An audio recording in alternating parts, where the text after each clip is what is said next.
e alunas. Basicamente, nós vamos continuar o conteúdo da aula anterior, que é a formação editorial e ocupação do território goiano. O território goiano atual, que nós conhecemos, ele foi constituído sobre os antigos territórios dos povos e tribos indígenas que aqui viviam antes da chegada dos colonizadores. Ou seja, antes da chegada dos colonizadores, haviam moradores aqui, os indígenas. E, embora sabemos que eles se moviam constantemente, o deslocamento dessas tribos ocorria dentro de um mesmo espaço de vivência. Dessa forma, é possível dizer que havia uma divisão territorial das tribos no território goiano, que acontecia ou por comodidade ou por inteligência mesmo, sem grandes conflitos entre as tribos. As tribos aqui em Goiás, elas não estavam envolvidas em conflitos contínuos umas com as outras. E essa divisão ela ocorria da seguinte forma. Ao sul do estado, lá da antiga capitania de Goiás, predominava os povos Caiapó e Goiás. Ao norte, os Apinagé, os Xambioá, Xerentes, os Craôs, Acroás, os Xacriabás e próximo ao Rio Vermelho, nas margens do Araguaia, viviam os Carajás. Ao longo do rio Tocantins, estabeleceram-se os Chavantes e os Canoeiros. Com a colonização do Brasil, essa configuração espacial começou a ser alterada. Isso porque, desde o início do processo de colonização do território goiano, ele passou a ser percorrido por diversas expedições exploradoras com o objetivo de mapear, conhecer e explorar o território brasileiro. Essas expedições elas ficaram conhecidas como entradas, descidas e bandeiras. As entradas eram expedições oficiais, organizadas e financiadas pela coroa portuguesa e obedeciam aos limites do Tratado de Tordesilhas, que visavam mapear e conhecer as possíveis potencialidades econômicas do interior do Brasil. As bandeiras, no entanto, elas eram expedições organizadas por empresas privadas que se dedicavam tanto à busca de vários tipos de riqueza, como ouro e pedras preciosas, os índios para serem vendidos como escravos e outros. Quanto ao ataque às sociedades indígenas resistentes ao avanço da colonização e a destruição de quilombos formados por negros fugidos do sistema escravista.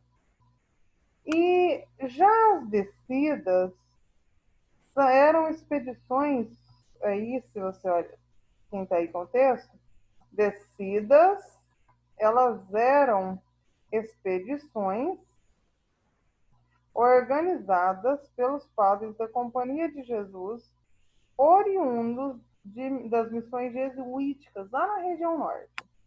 Tinham como objetivo a formação de novas reduções jesuíticas e a conversão dos indígenas. Por onde essas expedições passavam, elas provocavam mudanças na organização social, visto que muitas tribos eram conquistadas, dizimadas, ou se viam obrigados a fugir do seu local de origem para não interferir nos interesses dos colonizadores. Apesar disso, é preciso salientar que, embora essas expedições elas percorressem Goiás desde o início da colonização do Brasil, modificando a organização espacial desse território, não houve uma ocupação efetiva do Estado por parte dos colonizadores até 1722, quando eles vão encontrar ouro às margens do Rio Vermelho. É aquela história do Anhanguera, que coloca fogo sobre as águas. É quando ele descobre ouro às margens do Rio Vermelho. Antes dessa descoberta do ouro, não tinha interesse de ocupar efetivamente, de fixar-se nesse território. E com relação à Organização Especial de Goiás, no período colonial, é importante destacar que já inicialmente a colonização do Brasil estava sujeita aos tratados de Tordesilhas, que é oficialmente o tratado que dividiu o mundo entre Portugal e Espanha. Como a Espanha não se preocupou em defender suas fronteiras e o próprio território que lhe pertencia, como era o caso do território de Goiás, os portugueses acabaram, assim, o ocupando. Durante muito tempo, o território que hoje conhecemos como Goiás, ele fazia parte da capitania de São Paulo. E ele vai se tornar independente em 1744, 22 anos depois que tem início a Corrida do Ouro em Goiás. Após a emancipação de Goiás e a definição de seus limites, em 1748, Goiás passou a contar com a superfície de cerca de 1 milhão de quilômetros quadrados. É muita terra. E logo se viu no meio de uma guerra política com as capitanias vizinhas, tanto para defender quanto para ampliar território. Isso porque a posse de certas extensões de terra poderia significar tanto a saída da estagnação econômica, pela qual as capitanias do interior do país atravessavam, quanto a maior integração com as regiões mais desenvolvidas do país.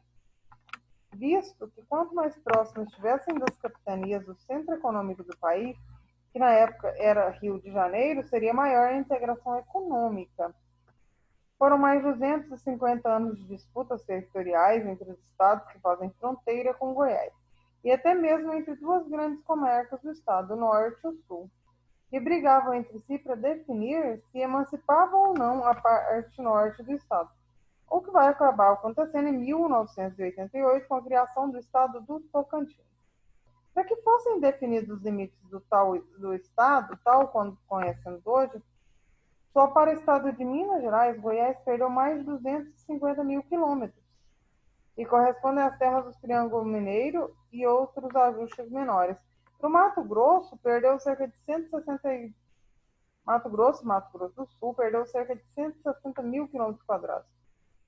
Dessa forma, do 1 milhão de quilômetros quadrados da antiga capitania, sobraram, após a separação do Tocantins, exatos 340 quilômetros quadrados para Goiás.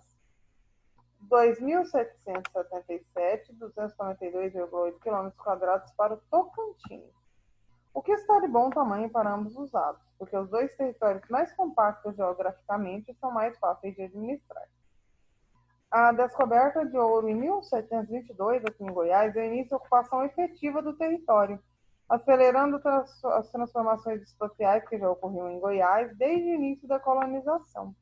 Nesse período, todo o garimpo, em princípio, transformava-se em povoado, cuja duração de tempo dependia exclusivamente da fartura com que a terra respondia às esperanças dos garimpeiros.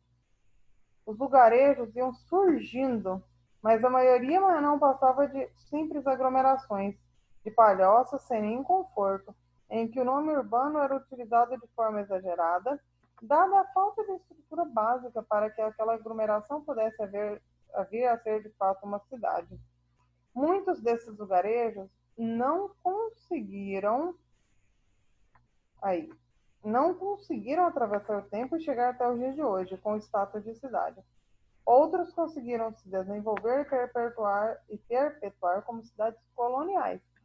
E assim nasceram os dois mais ricos patrimônios arquitetônicos de Goiás: Vila Boa, que é a cidade de Goiás, que na época era a capital da capitania de Goiás, e Meia Ponte, que é Pirinópolis. A aparência das cidades coloniais era praticamente as mesmas: uma grande praça no centro, com uma igreja matriz ocupando lugar de destaque, para onde convergiam as ruas geralmente tortuosas, decorrentes do relevo acidentado predominante nas regiões auríferas. Geralmente, ao redor da praça central eram construídos, além de uma matriz, os edifícios públicos e as casas burguesas, sobretudo em forma de sobrado. As casas de classe, digamos, média, ficavam mais distantes, eram baixas, normalmente germinadas, cobertas de telhas comuns de argila pintadas com cal, com janelas enfeitadas de folhas de malacaxeta. Mais afastados do centro da cidade, o habitat deixava de ser arquitetural para transformar-se em miseráveis habitações de taipa, de terra batida, cobertas com folhas de palmeiras ou com sapé, que abrigavam as classes pobres ou escravos alforriados. Na próxima aula, nós vamos continuar este texto, que é o conteúdo sobre a ocupação do território goiano, leiam o texto, vejam o questionário e respondam, e todos tenham uma